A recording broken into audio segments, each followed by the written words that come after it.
"Mom, please don't make this weird," Michael whispered urgently as he adjusted his tie in the grand foyer of the Langston mansion. Victoria Langston's perfectly manicured fingers gripped her pearl necklace tighter. "I don't know what you mean, darling. I'm always gracious to our guests. You know exactly what I mean." Michael's voice carried a warning as the doorbell echoed through the marble halls. Victoria's breath caught as she watched her son open the door. A beautiful young black woman stepped inside, her smile warm and genuine as she extended her hand. "Mrs. Langston, I'm Sarah. Thank you so much for having me." The words hung in the air like crystal about to shatter. Victoria forced her lips into what she hoped resembled a welcoming smile, but her heart hammered against her ribs.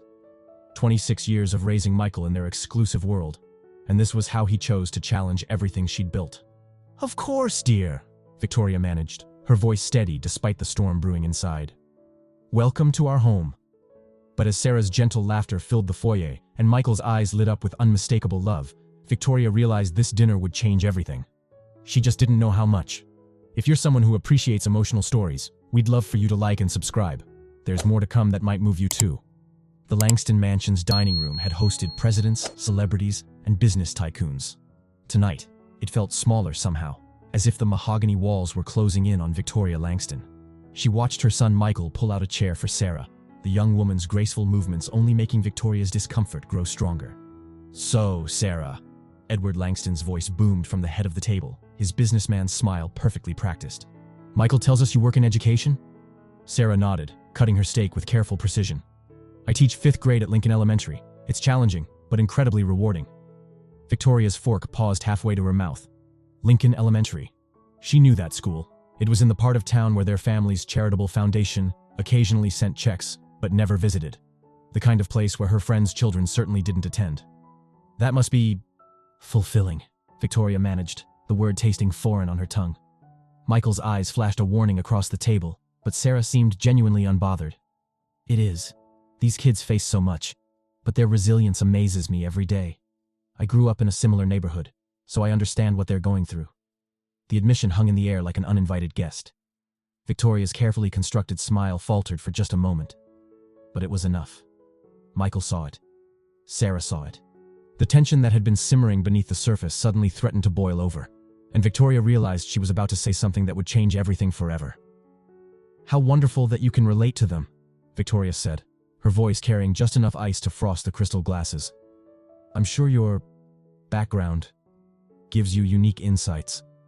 The word background landed like a slap. Michael's hand tightened around his wineglass so hard Victoria feared it might shatter.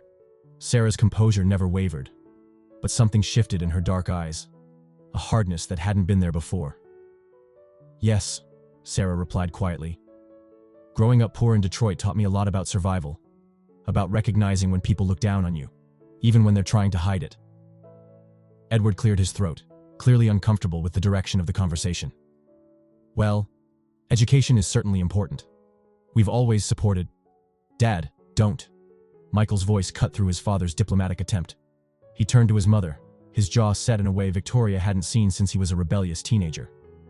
"Mom, I need to ask you something, and I want an honest answer." Victoria felt her heart skip a beat. Whatever question was coming, she knew she wouldn't like it. "When I called last week to tell you I was bringing someone special home, what was the first thing you thought when I said her name was Sarah Johnson?" The question hung in the air like a loaded gun, and Victoria realized there was no safe way to answer it. "Michael, that's not fair," she started, but he held up his hand. "Just answer the question, Mom. What did you think?" Victoria looked around the table. Edward was studying his plate intently, clearly wanting to be anywhere else. Sarah sat perfectly still, waiting. Michael's eyes burned with barely contained anger. The grandfather clock in the corner ticked loudly, marking each second of Victoria's hesitation. "I thought—" Victoria swallowed hard. "I thought you were finally ready to settle down with someone appropriate." "Appropriate." Michael repeated the word like it tasted bitter. "And when you saw Sarah walk through that door tonight?" Victoria's hands trembled slightly as she reached for her wineglass. This conversation was spiraling toward a place she'd never wanted to go, touching on thoughts she'd never wanted to examine too closely. But her son's eyes demanded honesty, and decades of avoiding uncomfortable truths had led them to this moment. "I thought she was lovely," Victoria said carefully. "Very well-mannered and intelligent." "But," Michael pressed. Victoria's breath caught. How could she explain the panic that had shot through her when she saw Sarah's dark skin, her natural hair, the way she carried herself with quiet dignity that somehow made Victoria feel small? How could she admit that her first instinct had been to wonder what the country club ladies would say, what the society pages would print, what her mother's ghost would whisper from the grave? "But I wondered if you'd considered how different your worlds are," Victoria finally said, the words coming out, smaller than she'd intended. Sarah set down her fork with deliberate calm. "Different how, Mrs. Langston?" The question was asked quietly, but it carried the weight of centuries of judgment, assumptions, and carefully polite racism. Victoria realized she was standing at a crossroads where every possible answer would reveal something about herself she wasn't sure she was ready to face. "I just mean..." Victoria fumbled for words that wouldn't sound as ugly as the thoughts in her head. "The cultural differences, the social expectations. You mean because I'm black?" Sarah's voice was steady, but something dangerous flickered in her eyes. The word hit the table like a thunderclap. Edward's fork clattered against his plate. Michael closed his eyes, his worst fears confirmed. Victoria felt heat rise to her cheeks, caught between denial and the awful recognition that her son's girlfriend had just called her out with surgical precision. "That's not what I..." Victoria started, but Sarah wasn't finished. "Mrs. Langston, I have 3 degrees, I speak 4 languages, and I've never been arrested or pregnant or any of the other things you're probably wondering about." Sarah's voice never rose, but each word hit like a carefully aimed arrow. "The only thing different about our worlds is that I had to work twice as hard to get half as far as your son did." Michael reached across the table and took Sarah's hand. "Mom, Sarah graduated summa cum laude from Harvard. She has a master's from Columbia, and she's working on her PhD. She tutors kids for free on weekends and volunteers at 3 different charities. She's probably done more good in this world than most people our family considers appropriate." Victoria stared at her son, seeing a stranger. When had he become this man who could look at her with such disappointment? When had she become the kind of woman who deserved that look? But just as she opened her mouth to respond, to apologize, to somehow fix what she'd broken, Sarah stood up from the table. "I need to use the restroom," Sarah said politely, her mask of composure sliding back into place. "Could you point me in the right direction?" "Down the hall, second door on the right," Victoria managed. As Sarah walked away, her heels clicking against the marble floor, Victoria felt the weight of her son's stare. The silence stretched between them like a chasm, filled with 26 years of unspoken expectations and assumptions she'd never thought to question. "Michael," she began, but he shook his head. "Don't, Mom. Just don't." Edward finally looked up from his plate. "Son, your mother didn't mean..." "Yes, she did." Michael's voice was quiet, but it carried a finality that made Victoria's chest tighten. "She meant exactly what she said. The question is, what are we going to do about it?" In the distance, they could hear water running in the guest bathroom. Sarah would be back soon, and Victoria realized that whatever happened in the next few minutes would determine not just the course of this evening, but the future of her relationship with her son. She thought about the photo on her nightstand, the one of Michael graduating from college, his smile bright with possibility. She thought about the dreams she'd had for him, the life she'd imagined he'd build. None of those dreams had included a moment like this, where she'd have to choose between the prejudices she'd carried her whole life and the son she loved more than anything. The water stopped running. Footsteps echoed in the hall. Victoria looked at her son's face and saw that he was already making his own choice. "When she comes back," Michael said quietly, "you're going to apologize. Really apologize. And then you're going to get to know the woman I love, not the person you think she is based on the color of her skin." Victoria nodded, her throat tight with unshed tears. "And if I can't?" Michael's answer came swift and certain, hitting her like a physical blow. "Then you'll lose me forever." Sarah's footsteps grew closer, and Victoria realized that everything she thought she knew about herself, her family, and her carefully ordered world was about to change. The only question was whether she'd have the courage to change with it, or whether she'd watch her son walk out of her life rather than confront the ugly truths about herself she'd spent a lifetime avoiding. The dining room door opened, and Sarah stepped back inside, her smile polite but guarded. As she took her seat, Victoria saw something she'd missed before. The strength in the young woman's shoulders, the intelligence in her eyes, the quiet dignity that came from facing down people like Victoria every day and refusing to let them diminish her. For the first time since Sarah had walked through her door, Victoria began to understand that she might be the lucky one here. The question was whether it was too late to prove it. The dessert course arrived like a peace offering, Victoria's famous chocolate soufflé, prepared by their longtime chef, Maria. but the sweetness couldn't mask the bitter taste left by their earlier conversation. Sarah smiled graciously as Maria served her, thanking her in what sounded like perfect Spanish. "You speak Spanish?" Edward asked, genuinely surprised. "Sí, también hablo francés e italiano," Sarah replied, then switched back to English. "Languages have always come easily to me. It helps with my students. Many of them speak Spanish at home." Victoria felt another assumption crumble. She'd imagined Sarah as someone who'd clawed her way up from nothing, rough around the edges despite her education. But watching her now, the way she effortlessly shifted between languages, the natural grace with which she handled the delicate china. This wasn't someone pretending to belong in their world. This was someone who belonged anywhere she chose to be. "That's remarkable," Edward said, and Victoria could hear genuine admiration in her husband's voice. "Business would be so much easier if I spoke multiple languages." Michael squeezed Sarah's hand. "She's been helping me with my Spanish. Apparently, my pronunciation is charmingly terrible," he said, earning a laugh from Sarah that transformed her entire face. Victoria watched her son look at Sarah the way Edward had once looked at her, like she was the most fascinating person in the room. When was the last time anyone had looked at Victoria that way? When was the last time she'd given them reason to? "Sarah," Victoria heard herself say, her voice softer than it had been all evening. "I owe you an apology." The room went quiet except for the gentle clink of spoons against dessert plates. Sarah looked up, her dark eyes unreadable, waiting. "I've made assumptions about you that were unfair and wrong," Victoria continued, each word feeling like stepping across thin ice. "You're clearly an exceptional woman, and my son is lucky to have you in his life." It wasn't enough. Victoria knew that. The apology felt small and insufficient compared to the damage she'd already done. But it was a start, and something in Sarah's expression softened slightly. "Thank you for saying that, Mrs. Langston," Sarah replied. "I know this isn't easy for any of us." Michael's shoulders relaxed for the first time all evening, but Victoria caught something in his eyes, relief mixed with wariness, as if he was waiting for her to disappoint him again. The realization that her own son expected the worst from her hit harder than any words Sarah could have spoken. Just then, Sarah's phone buzzed against the table. She glanced at it and frowned slightly. "I'm sorry, it's my sister. She's been having some trouble lately. May I take this quickly?"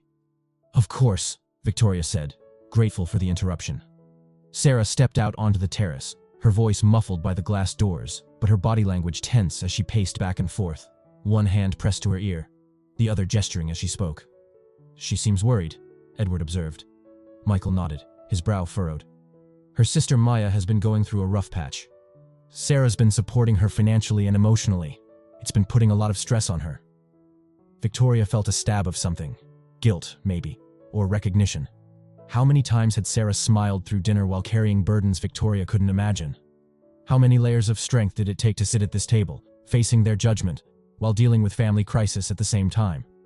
Through the glass, they could see Sarah's conversation growing more animated.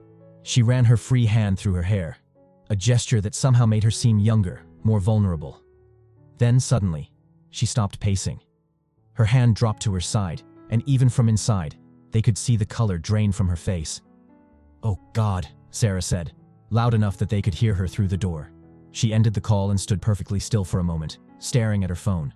Michael was already pushing back his chair. "Something's wrong." Sarah walked back inside, but she was different now. The composed, graceful woman from dinner replaced by someone trying very hard not to fall apart. "I'm so sorry," she said, her voice slightly shaky. "I need to go. There's been an emergency with my family." "What happened?" Michael was at her side instantly, his hand on her arm. Sarah looked around the table and Victoria saw her struggling with how much to reveal. "My sister. She's in the hospital. I need to get back to Detroit tonight."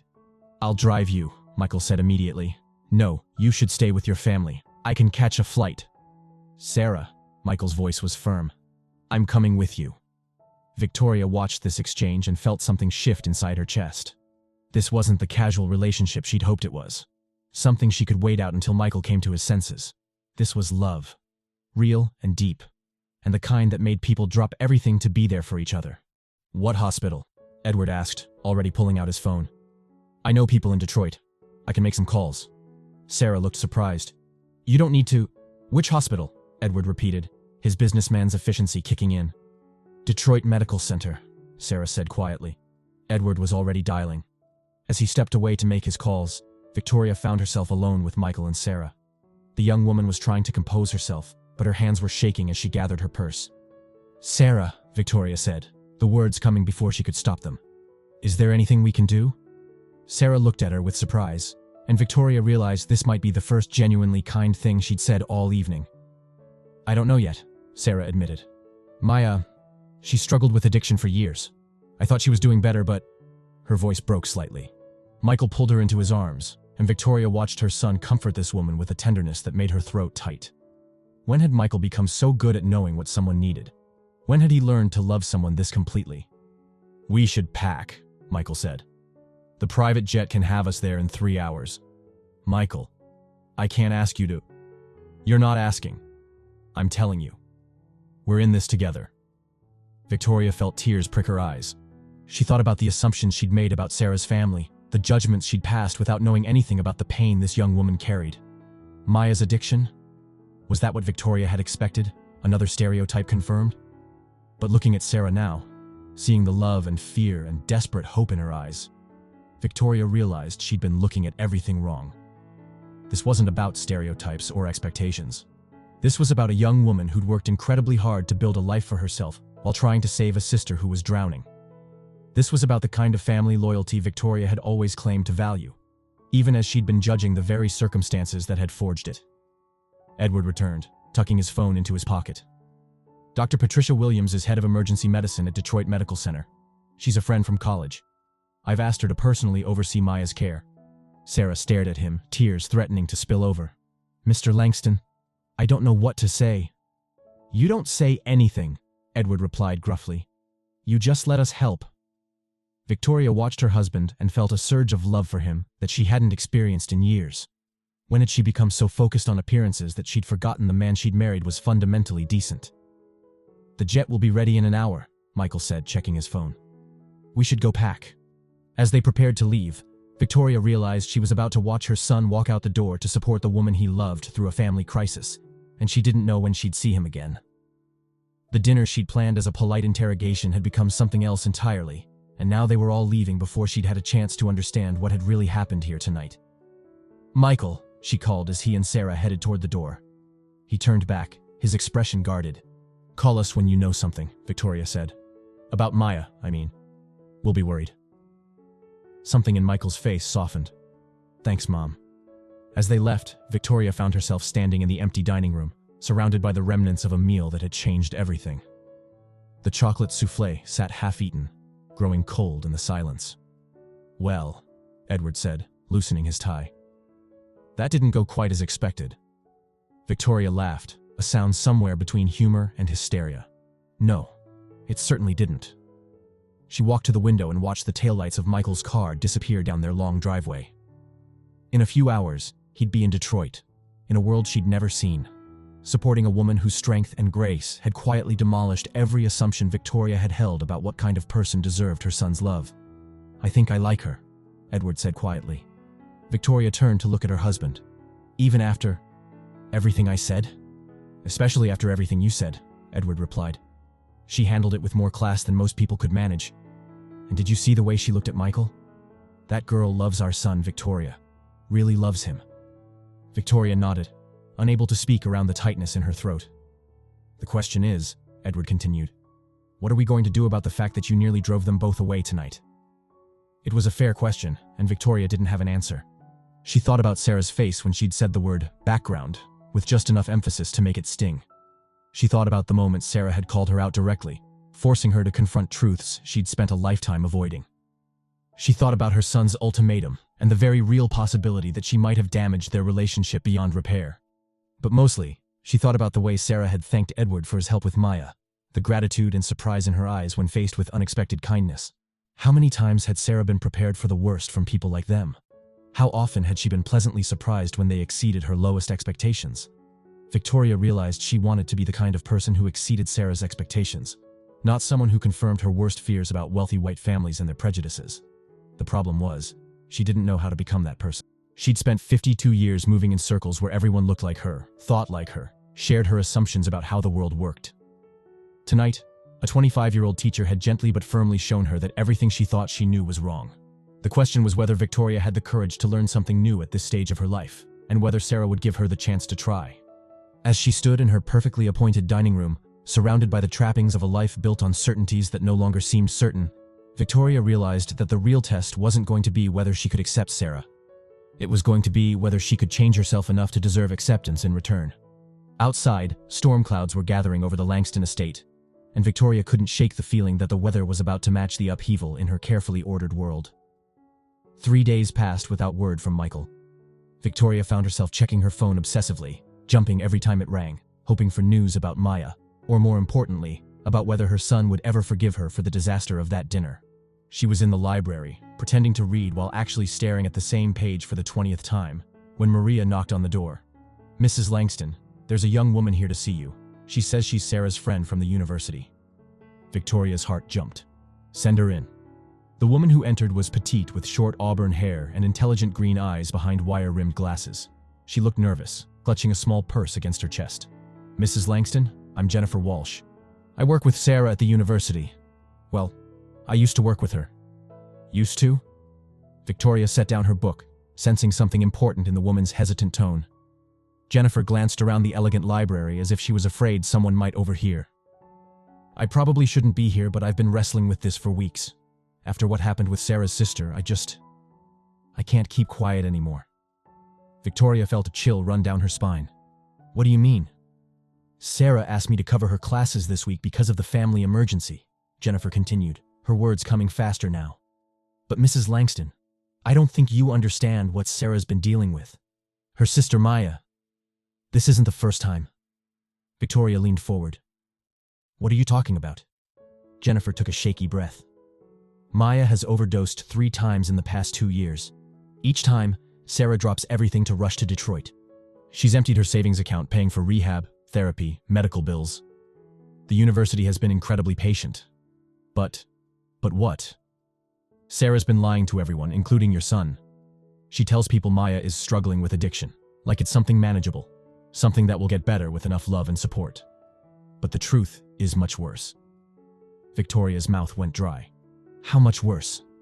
Jennifer pulled out her phone and showed Victoria a news article from a Detroit newspaper. The headline made Victoria's blood run cold. "Local teacher's sister arrested in connection with drug ring." "This was 6 months ago," Jennifer said quietly. "Maya wasn't just using drugs, she was dealing them. To minors.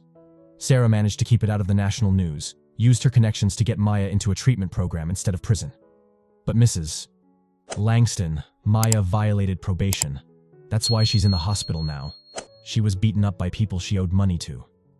Victoria felt the room spin slightly. Sarah, the poised young woman who'd sat at her dinner table speaking 4 languages and teaching elementary school children, was connected to drug dealers who beat people up over money. "Does Michael know any of this?" Victoria whispered. Jennifer shook her head. "Sarah loves him too much to burden him with the truth. She's been protecting him from her family's problems, just like she's been protecting her career from the scandal. But Mrs. Langston, I'm worried about what will happen when he finds out." Victoria's mind raced. All her earlier judgments and assumptions suddenly seemed foolish compared to this. She'd worried about social differences and cultural backgrounds while Sarah had been hiding connections to actual criminals. "Why are you telling me this?" Victoria asked. Jennifer looked miserable. "Because I care about Sarah, and I can see she's drowning. She's taken on debt she can't handle. She's lying to the man she loves, and she's enabling someone who's dangerous. Maya has threatened Sarah before when she tried to cut off financial support. I'm scared of what might happen if Sarah keeps trying to save someone who can't be saved." Victoria stared at the news article on Jennifer's phone, trying to reconcile the young woman she'd met with this new information. The Sarah who'd handled her dinner table prejudices with such grace was the same person living a double life, connected to violence and drugs and criminal activity. "There's more," Jennifer said reluctantly. "Sarah missed her last student teaching evaluation because Maya called threatening suicide. She's behind on her own rent because she sent Maya money for groceries that probably went to drugs. And Mrs. Langston, I think Maya knows about your family's wealth." The implication hit Victoria like a physical blow. "You think Sarah told her about Michael?" "I think Maya probably demands details about Sarah's life, especially anything that might be useful to her. Drug addicts become very good at finding resources to exploit." Victoria felt sick. Was this why Sarah had seemed so nervous during dinner? Not because of racial tension, but because she was hiding something much more dangerous? "Mrs. Langston, I need to show you something else," Jennifer said, her voice barely above a whisper. She pulled up another photo on her phone, a screenshot of a text message. "Sarah sent this to me last week. before she met your family." Victoria read the message, and her blood turned to ice. Maya knows about the dinner with Michael's parents. She's asking questions about their business connections and whether they might help out the family. I'm scared she's planning something. What do I do? "Oh my God," Victoria breathed. "Sarah never responded to my advice to tell Michael the truth," Jennifer continued. "She was too afraid of losing him. But Mrs. Langston, I think Maya might try to contact your family directly. She's desperate enough to do anything for money, and she knows Sarah won't cut her off completely." Victoria's phone rang, making both women jump. The caller ID showed Michael's number. "I have to take this," Victoria said, her hand shaking as she answered. "Michael." "Mom, we're coming home." Michael's voice sounded exhausted. "Maya's stable, but she needs long-term care. Sarah's arranging for her to go to a facility in California." That's good news," Victoria managed, looking at Jennifer's worried face. "There's something else," Michael continued. "Sarah wants to talk to you. She says she needs to apologize for how dinner ended, and she wants to explain some things about her family situation." Victoria's heart pounded. Was Sarah finally going to tell the truth? Or was this part of some larger plan involving Maya? "Of course," Victoria said. "When will you be back?" "Tomorrow evening. Sarah seems really nervous about seeing you again, but I told her you'd want to make things right." After Michael hung up, Victoria looked at Jennifer, who was watching her with worried eyes. "What are you going to do?" Jennifer asked. Victoria stared out the library window at the manicured grounds of her estate. Everything she'd thought she knew about Sarah, about Michael's relationship, about her own role in this situation, had just shifted completely. The young woman she'd judged for her race was actually hiding connections to criminals and drug dealers. The family she'd worried about socially was actually dangerous in ways she'd never imagined. But more troubling than any of that was the realization that her son was in love with someone living a double life, and he had no idea. "I don't know," Victoria admitted. "Part of me wants to protect Michael from all of this, but another part of me wonders if Sarah is as much a victim here as anyone else." Jennifer nodded. "That's what makes this so complicated. Sarah's not a bad person, Mrs. Langston. She's just trapped in an impossible situation trying to save someone who's pulling her down with them." Victoria thought about Sarah's composure during dinner, the way she'd handled every slight and assumption with such grace. Had that been genuine strength, or the practiced performance of someone used to hiding the truth? "There's one more thing," Jennifer said reluctantly. "Sarah's been getting calls from people looking for Maya. People who don't sound like they're interested in her well-being. I think the situation in Detroit is worse than Sarah's admitting, even to herself." Victoria felt a chill of real fear. If dangerous people were looking for Maya, and Maya knew about the Langston family's wealth, then everyone could be in danger, including Michael. "Mrs. Langston, I think you need to decide tonight whether you're going to tell your son the truth about what Sarah's been hiding. Because if you don't, and something happens to him because he was kept in the dark." Jennifer didn't finish the sentence, but she didn't need to. Victoria understood the implications perfectly. As Jennifer left, Victoria found herself alone with the most difficult decision of her life. She could tell Michael everything and risk destroying his relationship with a woman he loved, a woman who might genuinely care about him despite the lies.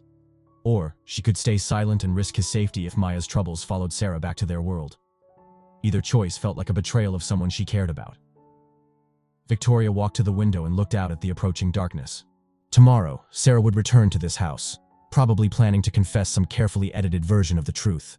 Enough to ease her conscience, but not enough to destroy her relationship with Michael. The question was whether Victoria would let her get away with it, or whether she'd force the whole truth into the light, no matter what it cost all of them. Outside, storm clouds were building again, and Victoria realized that the real storm was just beginning. Everything that had happened at that dinner, all her prejudices and assumptions and ugly truths, suddenly seemed trivial compared to the secrets that were about to surface. Her son was coming home with a woman who might be in love with him, might be using him, or might be something much more complicated than either of those simple explanations. And Victoria had less than 24 hours to decide what kind of mother she was going to be when the truth finally came out. The phone rang again, making her jump. This time, the caller ID showed a Detroit number she didn't recognize. "Hello?" Victoria answered cautiously. A woman's voice, slurred and desperate, came through the line. "Is this Michael's mother? This is Maya, Sarah's sister. We need to talk." Victoria's hand trembled as she gripped the phone. Maya's voice was different from Sarah's, rougher, with an edge that spoke of hard living and desperation. "How did you get this number?" Victoria managed to ask. Maya laughed, a sound without humor. "Sarah's got your contact info saved in her phone. Sweet girl, my sister. Always trying to protect everyone, even when they don't deserve it." Victoria felt her mouth go dry.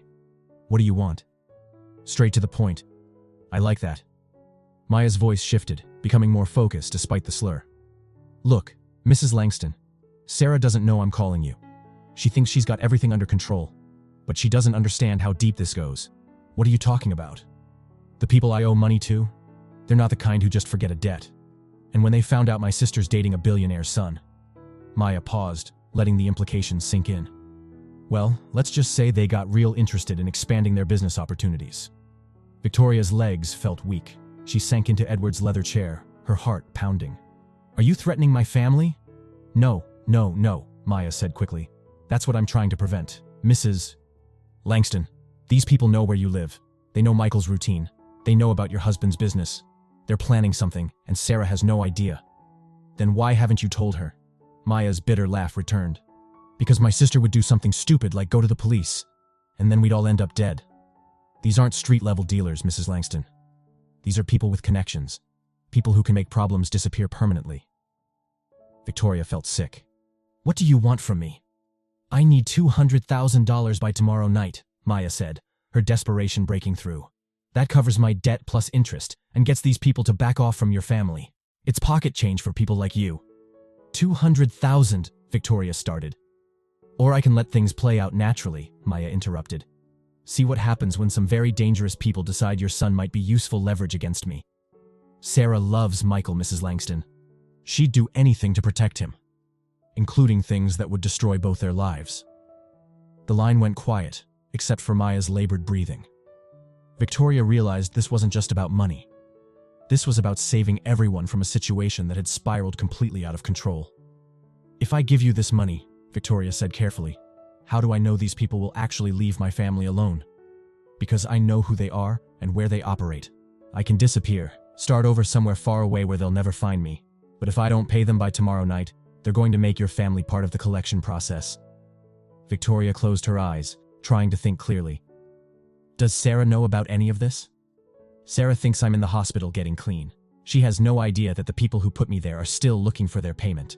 She's flying back to you tomorrow believing everything's going to be fine, that we can all play happy family while her boyfriend falls in love with her. Maya's voice turned bitter. My sister's a good person, Mrs. Langston. Better than either of us deserves. But she's naive if she thinks love conquers all, especially when all includes drug dealers who kill people for a living. Victoria felt tears stinging her eyes. Sarah wasn't just hiding Maya's addiction. She was unknowingly walking into a trap that could destroy everyone she loved. Why should I trust you? Victoria asked. Because I'm the only one telling you the truth, Maya replied. Sarah will come back tomorrow and give you some sanitized version of events. She'll apologize for the family drama, promise that everything's under control now, and your son will believe her because he wants to. But Mrs. Langston, everything is not under control. Victoria heard voices in the background on Maya's end, harsh male voices that made her blood run cold. I have to go, Maya whispered urgently. Think about what I said. I'll call you tomorrow with instructions for the money transfer. And Mrs. Langston, don't tell Sarah about this call. If she knows what's really happening, she'll try to fix it herself, and that will get everyone killed. The line went dead, leaving Victoria alone in the library with the sound of her own racing heartbeat. She stared at the phone, trying to process what had just happened. Maya was asking for money to pay off drug dealers who were apparently targeting her family. Sarah was coming home tomorrow, unaware that her sister's problems had escalated into something deadly. And Michael was in love with a woman whose family troubles could get him killed. Victoria's first instinct was to call Edward, but he was at his office working late on some business deal that now seemed trivial compared to their current crisis. Her second instinct was to call the police, but Maya's warning about dangerous people with connections made her hesitate. What if Maya was lying? What if this was all an elaborate scam to extort money from a wealthy family? But what if she was telling the truth? Victoria walked to the window and looked out at the security lights illuminating their property.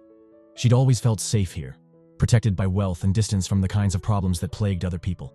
Now she realized that all their security systems and gates couldn't protect them from threats that walked in through the front door disguised as love. Her phone buzzed with a text message from an unknown Detroit number. It was a photo, a grainy surveillance image showing Michael and Sarah leaving a hospital. Someone had been watching them. The accompanying message made Victoria's blood freeze. Just so you know, we're serious. Tomorrow night, Mrs. Langston. No police, no games. Victoria sank back into the chair, her hands shaking uncontrollably. This wasn't a scam. Maya was telling the truth about dangerous people being involved, and they were already watching Michael. The front door opened, and Edward's voice echoed through the house. "Victoria? I'm home." Victoria quickly deleted the text message and tried to compose herself. She couldn't tell Edward. Not yet. Not until she understood exactly what they were dealing. "In the library?" she called back, hoping her voice sounded normal. Edward appeared in the doorway, loosening his tie. "You look pale. Are you feeling all right?" "Just tired," Victoria lied. "How was your day?" "Productive. The Henderson deal is moving forward nicely." Edward poured himself a scotch from the bar cart. "Any word from Michael?" Victoria's throat felt tight. "He called earlier. They're coming home tomorrow." "Good. I've been thinking about Sarah, about what happened at dinner. I think we should make more of an effort to welcome her into the family."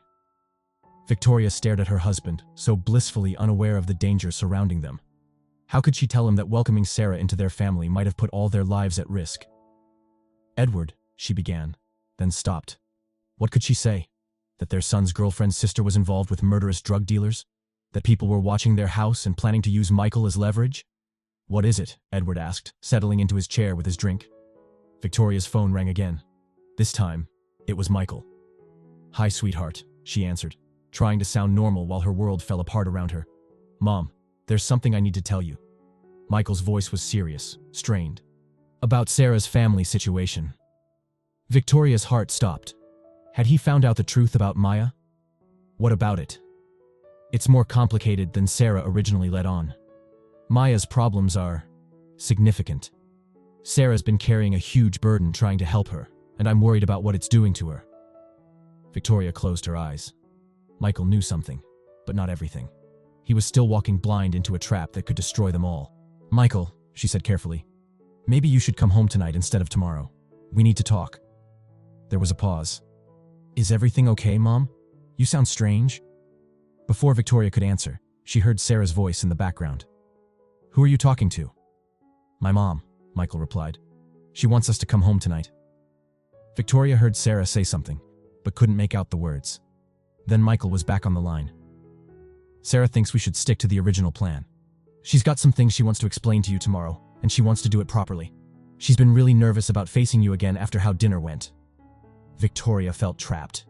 If she insisted they come home immediately, she'd have to explain why, which meant revealing Maya's call. But if she let them stick to their original plan, she was giving the people threatening her family another 24 hours to act. "Mom, are you still there?" "Yes," Victoria managed. "Tomorrow is fine. But Michael, be careful tonight, okay? And tomorrow.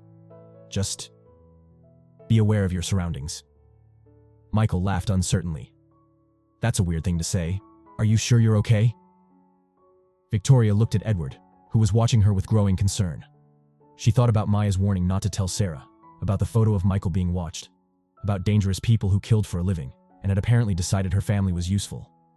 "I'm fine," she lied. "I'll see you tomorrow." After she hung up, Edward was staring at her intently. "Victoria, what's going on? You're acting very strange." Victoria looked at her husband, the man she'd shared a life with for 30 years, and realized she was about to make a decision that would change everything between them forever. "Edward," she said quietly, "I need to tell you something. And when I'm done, you're going to understand why our son might be in more danger than we ever imagined." As the storm clouds outside finally broke open, sending rain against the library windows, Victoria began to tell her husband about the phone call that had turned their comfortable world upside down. She just hoped they weren't already too late to save their son from the consequences of falling in love with the wrong person's sister. Edward listened to Victoria's account in stunned silence, his scotch forgotten in his hand. When she finished, he set down his glass with deliberate care. "We're calling the FBI," he said flatly. "Edward, Maya said—" "I don't care what Maya said. If there are people threatening our son, we're not handling this alone." Victoria's phone rang again. Maya's number. "Answer it," Edward said grimly. "Put it on speaker." Victoria's hands shook as she accepted the call. "Hello? Mrs. Langston, there's been a change of plans." Maya's voice was different now, clearer, more focused, and strangely calm. "I need you to listen very carefully." "We're listening," Edward said, making his presence known. Maya paused. "Mr. Langston, good. You both need to hear this. Sarah just called me. She's coming to Detroit tonight instead of tomorrow, alone." Victoria's blood ran cold. "What do you mean, alone?" She told Michael she needed to handle some family business by herself. She's flying back on a commercial flight and she'll be here in 3 hours. Maya's voice cracked slightly. Mrs. Langston, she knows. Somehow she figured out what's been happening. How could she know? Victoria whispered. Because my sister's not stupid. She's been suspicious about my accident from the beginning. And when she saw how nervous I was about her relationship with your son, she started asking the right questions. Edward leaned forward. Maya, are these people really as dangerous as you claimed? More dangerous than I told you, Maya replied, her voice small. Mr. Langston, they're not just drug dealers. They run money laundering operations through legitimate businesses. They have people in law enforcement, in government. When I said they could make problems disappear, I meant it. Victoria felt the room spinning. And Sarah is walking into this? Sarah thinks she can negotiate with them. She thinks if she offers to turn herself in, to cooperate with any investigation, they'll leave everyone else alone. Maya's voice broke. She doesn't understand that these people don't make deals. They eliminate problems. Edward was already reaching for his phone. We're calling, no! Maya's scream stopped him. Mr. Langston, if any law enforcement gets involved before Sarah meets with them, they'll kill her on sight. These people have been planning this for weeks. They want to use her connection to your family. But if they think she's working with police? Victoria's mind raced. What do they want from us? Really? Maya was quiet for a long moment. They want your husband's shipping company. They need a legitimate business to move their operations through. They were going to kidnap Michael to force your cooperation, but when Sarah volunteered to come alone, they saw an easier path, Edward finished grimly. Sarah's going to walk in there thinking she's saving everyone, Maya continued. She's going to offer herself as collateral for my debt, not knowing they're planning to use her to control your entire family. Victoria stood up abruptly. We have to stop her. The only way to stop her is to give them what they want before she gets there, Maya said. But it's not money anymore, Mrs. Langston. They want a permanent partnership with Langston Shipping. Edward's face went hard. Over my dead body. That might be exactly what happens, Maya replied quietly. To all of us. Victoria looked at her husband and saw 30 years of marriage, of building a life together, of raising their son. Everything they'd worked for was about to be destroyed by forces they'd never seen coming. There's something else, Maya continued. Something I haven't told you. About Sarah. Victoria's heart sank. What else could there be? My sister. She's been working with the DEA for the past 6 months. The words hit like a physical blow. Victoria stared at Edward, seeing her own shock reflected in his eyes. What? Victoria whispered. Sarah approached them after my second overdose. She knew I was in too deep to get out alone, so she offered to help them build a case against the people I was involved with. Maya's voice was steady now, resigned. She's been feeding them information about the operation, trying to gather enough evidence to bring everyone down. Victoria felt her legs give way. She sank back into the chair, understanding finally clicking into place. The dinner, she breathed. Sarah was nervous because she was working undercover. She was terrified that getting involved with your family would compromise her investigation. But she loved Michael too much to walk away. Maya's voice was filled with regret. She thought she could keep both parts of her life separate. She was wrong. Edward was pacing now, his businessman's mind working through the implications. If Sarah's working with federal agents, then they know about tonight, Maya finished. But they don't know about the threat to your family. Sarah made me promise not to contact you, not to involve you in any of this. She thought she could protect everyone. Victoria's phone buzzed with a text message. It was from Sarah. Mrs. Langston, I'm sorry I can't explain everything in person. Please take care of Michael. Tell him I love him, and that everything I told him about my feelings was real. Victoria showed the message to Edward, whose face went pale. She's saying goodbye, Victoria whispered. Maya's voice came through the speaker, urgent now. There's one more thing. Sarah asked me to give you something if anything happened to her. She left it in her purse at your house during dinner. Victoria's mind flashed back to that night, to cleaning up after the disastrous meal. She remembered seeing Sarah's small black purse on the sofa, remembered the impulse to look inside that she'd resisted. What did she leave? Victoria asked. Everything. All her evidence against these people. Names, dates, financial records, recordings of conversations. She said if something happened to her, you'd need proof to protect your family and to make sure justice was served. Victoria's hands were shaking as she ended the call and ran to the living room. The purse was exactly where Sarah had left it 3 days ago, tucked between the sofa cushions as if forgotten. Edward followed her, watching as she opened the small black bag with trembling fingers. Inside was a cell phone, several flash drives, and a thick manila envelope. Victoria opened the envelope and found photographs, bank statements, and pages of handwritten notes in Sarah's careful script. At the top of the first page, in bold letters, Sarah had written, "For the Langston family, the evidence to end this nightmare." Edward picked up the phone and scrolled through the recordings. "Victoria, there are hours of conversations here. Financial transactions, plans for money laundering, and threats against our family." Victoria found a letter addressed to her specifically. Her hands shook as she read Sarah's words. "Mrs. Langston, if you're reading this, then something has gone wrong. I know you have every reason not to trust me after the secrets I've kept, but I need you to know that everything I felt for Michael was real. I got involved with these people trying to save my sister, but I've spent the last 6 months trying to bring them down. I couldn't tell Michael because I couldn't risk his safety. I couldn't tell you because I was afraid you'd think I was using your family. Maybe I was wrong to keep so many secrets, but I did it because I love your son more than my own life. Please use this evidence to protect him and your family. And please tell him that the woman who fell in love with him was real, even if everything else was complicated." Victoria looked up at Edward, tears streaming down her face. "She's been protecting us this whole time." Edward was already dialing his phone. "Agent Morrison, this is Edward Langston. My son's girlfriend is Sarah Johnson, and I believe she's working with your agency on a case involving drug trafficking and money laundering." "Yes, I'll hold." While Edward spoke with the FBI, Victoria stared at the evidence spread across her coffee table. All her assumptions about Sarah, every prejudice, every doubt, every fear, had been wrong. Not because Sarah was perfect, but because the truth was so much more complex than Victoria had ever imagined. Sarah wasn't a gold digger or a threat to their family's reputation. She was an undercover informant who'd risked everything to bring down the people who destroyed her sister's life, even as she fell in love with a man she was terrified of endangering. Edward finished his call and turned to Victoria. "Federal agents are already in Detroit. They've been tracking this organization for months, and Sarah's been their key witness. But Victoria, they lost contact with her an hour ago." Victoria felt her world tilt. "What does that mean?" "It means we may already be too late." Just then, Victoria's phone rang. It was Michael. "Mom, I can't reach Sarah.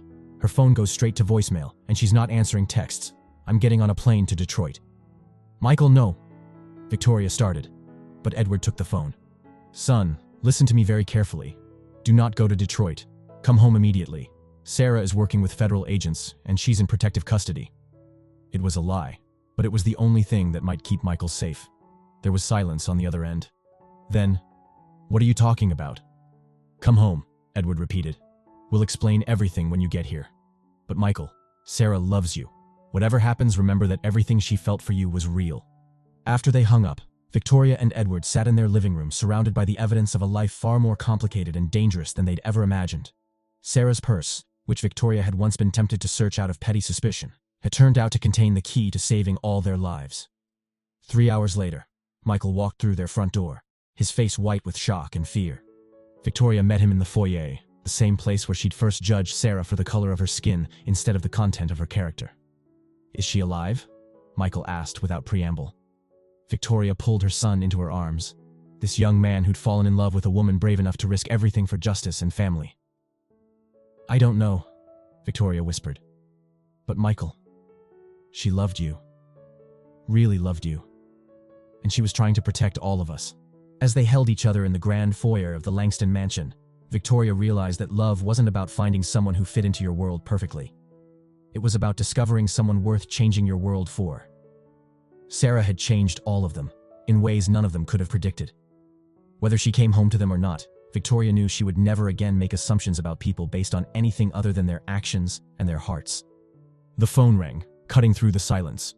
Edward answered, and Victoria watched his face transform with relief. "She's alive," he said, his voice breaking.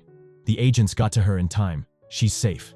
Victoria closed her eyes and sent up a prayer of gratitude to whatever force had brought Sarah Johnson into their lives, showing them that sometimes the people who challenge us the most are the ones we need the most.